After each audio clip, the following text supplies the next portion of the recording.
السلام عليكم ورحمة الله وبركاته. ازيكم يا حبايبي؟ عاملين ايه؟ معاكم مروة السمان، ودي قناتي من الصعيدية اللي في وشكم دواتي.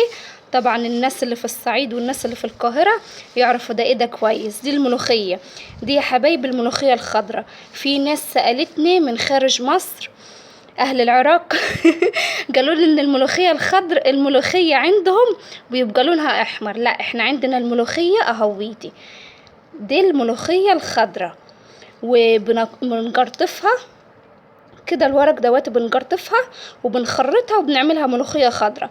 ولو بنحبها ملوخية ناشفة بنقرطفها ونحطها في الشمس وتنشف برضه، تبقى لما بنيجي نعملها برضه بتبقى خضراء. ده كان فيديو بس بسيط توضيحا للملوخية الخضراء المصرية السعودية. ودي برضه يا حبايب بحب اقول لكم، دي الملوخية الخشنة بتاعت الفول. سلام.